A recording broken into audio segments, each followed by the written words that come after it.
Eu sempre fui uma pessoa que... Eu não era muito consumista, não era muito gastadeira, mas eu tinha aquela coisa do eu mereço. Né? A gente trabalha, a gente ganha o nosso dinheiro, e aí na hora de gastar, o dinheiro é pouco, estou pagando conta. Eu ajudava nas contas da casa, eu morava com os meus pais, com os meus irmãos, mas eu ajudava nas contas da casa porque os meus pais, na época, inclusive, que foi assim, o estopim do meu caos financeiro, os meus pais estavam vivendo um processo de separação. Mas ambos trabalhavam como autônomos, e autônomos que não sabem dominar as finanças têm muita dificuldade porque não sabem nem quando que o dinheiro vem. Hoje, eu entendo que os autônomos podem até ter muito mais dinheiro do que um assalariado se ele sabe dominar as finanças, porque o céu é o limite. Mas os autônomos tendem a achar que para eles não dá para dominar. E os meus pais acreditavam nisso. Então, a família era sempre muito enrolada. Eu ajudava, na época, eu devia ter quase 20 anos, 20 e poucos anos. Foi um período que eu ajudei bastante nas contas da casa. Quando eu precisava me divertir, passava no cheque especial, passava no cartão de crédito e já ia naturalmente me enrolando. Mas houve uma... Cartão de crédito é um negócio que pega o brasileiro, né? Cartão de crédito devia se chamar cartão de dívida. Cartão de dívida, porque não é crédito, pessoal. Você está devendo e é crédito, né? O banco te dá crédito, mas é um cartão de dívida, isso que a gente está fazendo. E o cheque especial devia se chamar qualquer outra coisa menos especial, porque de especial não tem nada. Você fica especialmente enrolado. Né? Exato. E quando eu tive cheque especial, eu lembro que eu ganhava R$500 e eu era atendente de telemarketing, meu primeiro emprego. E aí tinha aquela coisa da conta salário, e aí o banco disponibilizou o valor do salário com cheque especial. Eu, sem entender nada, e isso acontece com muitos brasileiros. Meu Deus. Eu pensei, caramba, sou especial. O banco está me dando mais um salário. E aí, ao invés de achar que eu tinha R$500, eu achava que eu tinha R$1.000. E eu sempre usava o dinheiro. E eu não entendia depois por que meu dinheiro entrava e aí não ficava o dinheiro todo. Sei lá, parece que fica uma parte com o banco. Mas eu ia Começou usando. A se enrolar. Começou assim. E, enfim, teve uma situação em que o meu pai ele sofreu um acidente de carro. Não aconteceu nada com ele, mas deu perda total no carro. Mas ele era autônomo, precisava do carro para trabalhar. E a família já estava super enrolada, ele com o nome sujo. Aí ele veio até a mim e falou, olha, eu preciso comprar um carro, eu vou financiar no seu nome, porque eu não posso financiar no meu. Falei, tudo bem, mas eu não tenho como pagar um financiamento de carro. Ele, não, eu vou pagar, vai ser só feito no seu nome. Ok, aí financiamos um carro. Poucos meses depois, eu sou do Rio de Janeiro. No Rio de Janeiro não dá para você ter um carro sem seguro. E quem é enrolado financeiramente está sempre contando que o pior não vai acontecer, mas quando acontece a gente dá um jeito, é tudo meio, né, no caos. Não vou fazer mesmo. Seguro, mas meu santo é forte. Meio assim. Eu achava que a gente tinha seguro, eu nem sabia. E aí esse carro foi roubado, foi furtado, né? Meu pai estacionou, quando voltou o carro não estava mais. E meu pai é fotógrafo, tinha equipamento de trabalho dele dentro do carro. Então, foi um prejuízo dobrado, não só o carro. E não tinha seguro, então a gente perdeu. E aí tinha o financiamento para pagar. Só que aí meu pai ficou enrolado naquela época, sem conseguir trabalhar. Ele não tinha grana para pagar o financiamento. Eu é que não tinha mesmo. E aí esse financiamento começou a virar uma bola de neve, a gente não pagou. E era uma dívida no meu nome. Então, eu que era enroladinha com cheque especial e cartão de crédito, de repente me vi mega enrolada. Explodiu uma bomba, né? Você estava devendo um pouquinho, de repente tá devendo um carro, do nada. Exatamente. Né? Só que eu, na época, eu já tinha uns 20 e tantos, quase 30. Nessa época, eu pensava, a dívida não é minha. Tá no meu nome, mas não é minha. Não fui eu que fiz isso. Né?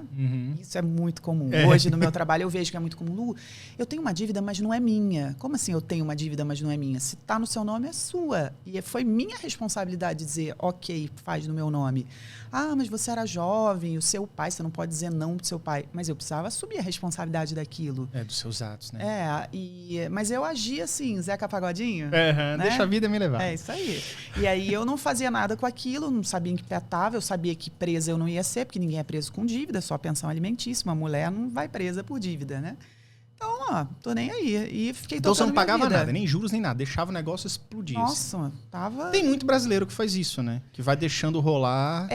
Inclusive, eu ainda vou chegar na parte que vai ser o auge do meu caos financeiro, mas vou fazer um parêntese. Eu tenho a minha sócia, eu e minha sócia, quando a gente faz conversa, a gente abre 1000 parênteses, o parêntese do parêntese. É de Inception, ele vai entrar no sonho do sonho. Vamos conversando.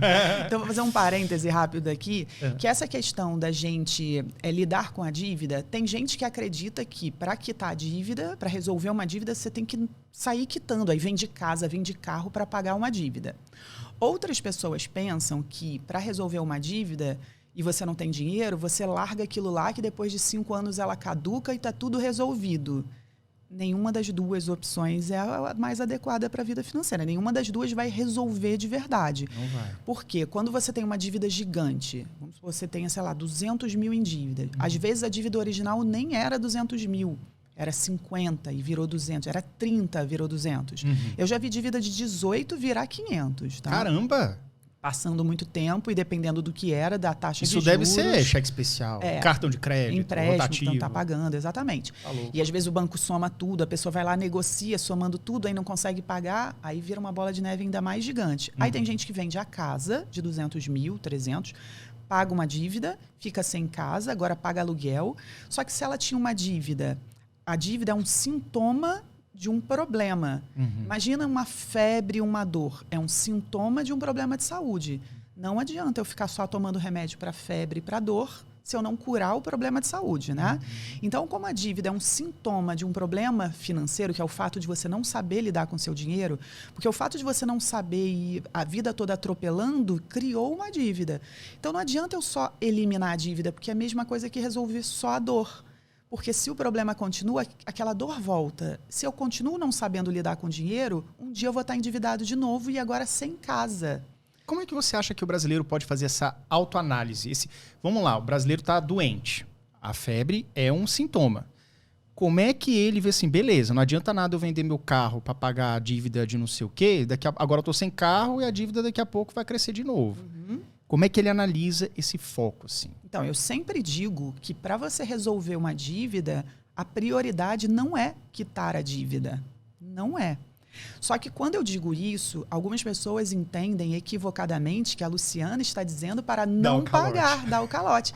Que a Luciana está dizendo para fazer isso, que esse outro grupo faz, esperar 5 anos que ela caduque e está tudo resolvido. Não, primeiro porque não caduca. Essa dívida, ela só deixa de existir se você pagar. Ela vai existir para sempre, para o resto da vida, enquanto você não pagar.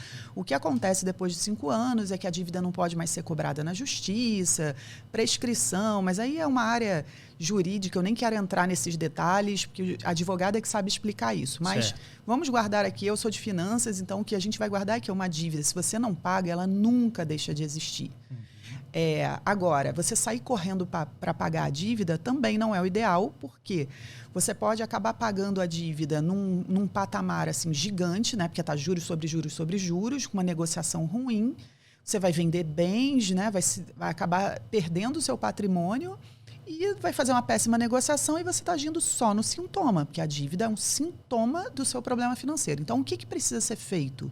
Do mesmo jeito que quando você chega num médico e você diz, doutor, eu estou com dor aqui, com dor ali, com isso, com febre e tal, e tudo isso é sintoma. Ele diz, ok, vamos examinar qual é o problema e vamos curar o problema, que aí a consequência é que todos esses sintomas sejam resolvidos, é a mesma coisa nas finanças. Ok, vamos então identificar qual é o problema de saúde financeira que está criando tudo isso e os sintomas vão ser resolvidos. Quando você identifica o problema e você trabalha o problema, você resolve a dívida. Leva alguns meses, às vezes alguns anos, mas fazendo tratamento de saúde financeira. E o tratamento de saúde financeira é aprender a dominar suas finanças.